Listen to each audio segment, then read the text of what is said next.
Got my background back this week. Yeah, kind of messed up last week, but whatever. No, the less said about that, the better. Nobody really cares if you're watching this. You just come across these later, whenever they're posted. That's fine. Enough pre-ramble. Let's get into some cool stuff about gluten. Okay, I talk about it.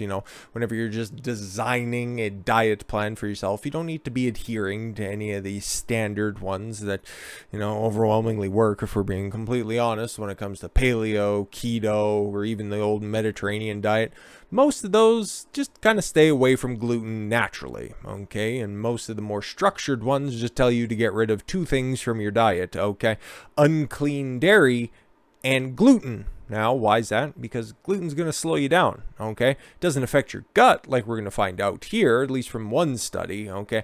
But it does cause brain fog, brain symptoms, that's what they want to call it from the outset, but due to the fact that there's such unclean carbohydrates, no complex carbohydrates, nothing with real nutrition behind it that you'd get from your standard leafy greens, it's just all around nonsense, okay? So let's figure out what they're talking about. Research shows most cases of gluten sensitivity manifest in the old noggin, not the gut. In fact, gluten's impact on the brain is so well established that some researchers refer to gluten sensitivity as a neurological disease. Interesting. Gluten is one of the most immune-reactive foods. No other food is more than a trigger for neurological dysfunction and neurological autoimmunity than gluten, notes a research review published in the World Journal of Gastroenterology. Your digestive tract. There you go. Nice and simple. Stems in part from the intimate relationship, yes, between the gut and the brain. The foods that we eat and our gut health have a profound impact on brain health. For instance, studies show immune cells from the gastrointestinal tract called enteric glial cells triggered the brain's immune cells, the astroglial cells. There we go.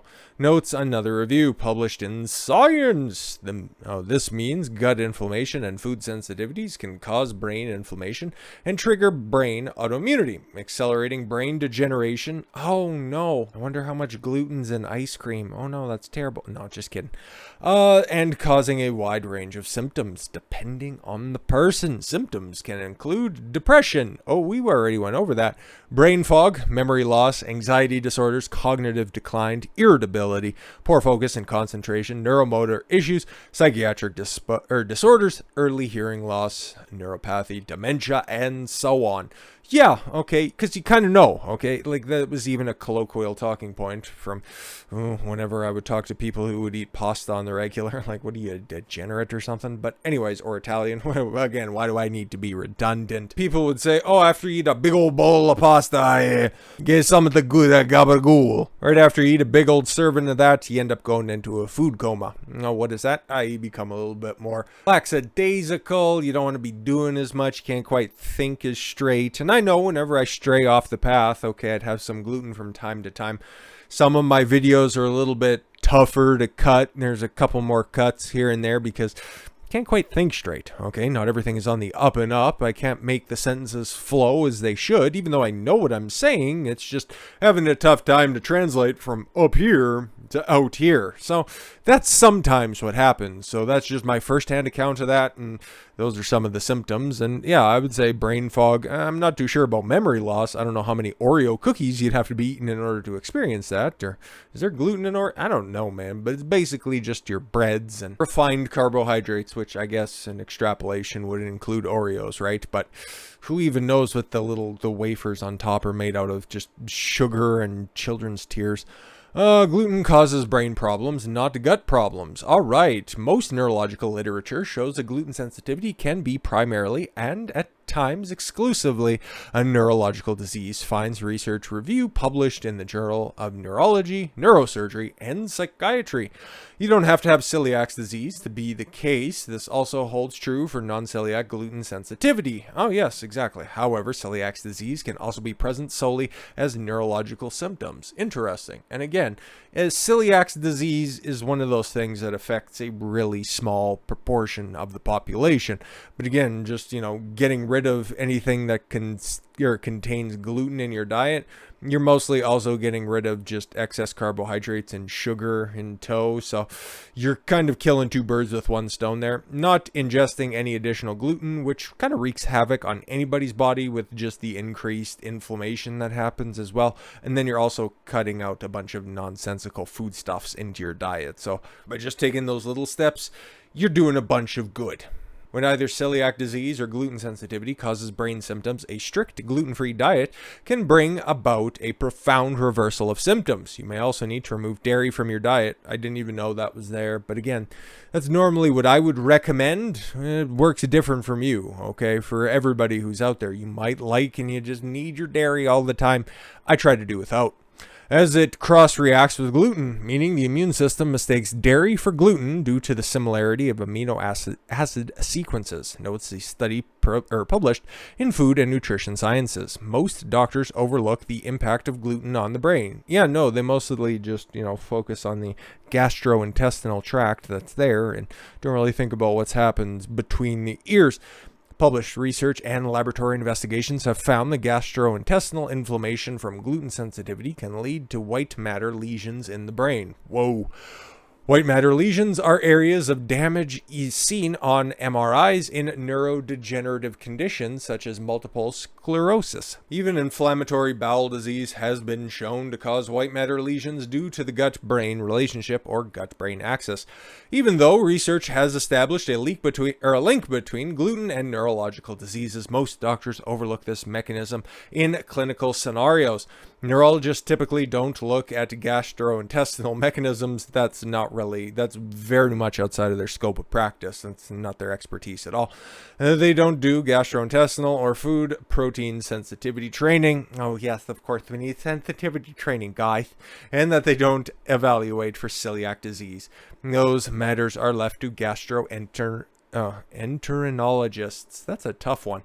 However, because most people with neurological problems don't have gut complaints, they don't land in the office of a gastroenterologist. Very true, very true. Standard gluten sensitivity testing misses most diagnosis. All right. We were talking, malnutrition. That was a couple weeks ago, right? Wheat is made up of more than 100 different components and can cause a reaction, not just one. A person can react to one of the many proteins in wheat, or a combination of proteins, peptides, and enzymes associated with wheat. It's best to screen for other immune reactive compounds associated with gluten besides the alpha-galadian. All right. Which includes wheat germ agglutinin, yeah, that's a word, native in deaminated alpha-gliadine, toxic peptides. I'm butchering all of this stuff, and I frankly don't care. Gamma-gliadin, sure. Omega, G word, not top G, just gluten G. Glutenin, glutamorphin, prodimorphin, and triglutaminase 2, 3, and 6. That all sounds very technical. It's also ideal to screen for other foods that cross-react with gluten, such as dairy or other grains. Knowing this cross-sensitivity helps patients to eliminate foods in their from their immune system mistakenly respond to as they were gluten. These are the different forms of gluten intolerance that can learn about and be tested for. Or there are different forms. Yeah, no, that makes sense. Cross-reactivity, known as molecular mimicry, is one of the scariest ways gluten impacts the brain. This occurs when the immune system mistakes brain tissue for gluten and attacks and destroys the tissue. It does this because both gluten and brain tissues have proteins made up of identical amino acid sequences. Interesting. Gluten and brain tissue. I wonder what other similarities there are out there. That's just interesting. Weird. The part of the brain called the cerebellum is extremely sensitive to gluten. When most people have antibodies to gluten, those antibodies can also bind to cerebral tissue, signaling the immune system to attack, destroy, and remove the tissue. This is called cerebral axia. All right, I'll take your word for it, and can lead to poor balance, increased anxiety, sound and light sensitivity, being easily overwhelmed, and other symptoms. Very interesting. All right, so could your neurological symptoms be caused by gluten? How much gluten do you ingest? Simple as, right? These symptoms apply to you. A strict gluten-free diet can have profound results. Yeah, no, exactly. And getting rid of gluten from your diet is A, remarkably easy, and B, probably pretty healthy for you if you just eat a regular standard American diet, regardless of what country you find yourself in. A standard Western diet. Let's just go ahead and throw that out there. Do you actually need that slice of toast? Okay, instead of a sandwich, can you go with a salad? You can make these little changes throughout your diet and it will have profound impacts on you. So, if you think you're thinking, that's a good sentence. If you think that your thoughts are a little slower than they normally are, or what you think that they should be, lay off the gluten for a second, and then also lay off the dairy, because they could also be cross-pollinating, creating a whole bunch of issues between the ears for you. So give it a shot if you're feeling a little randy. With all that said, thank you all very much for the gift of your time. I've been Don Consuelo. I want you to follow your gut and get after it. Take care, everyone.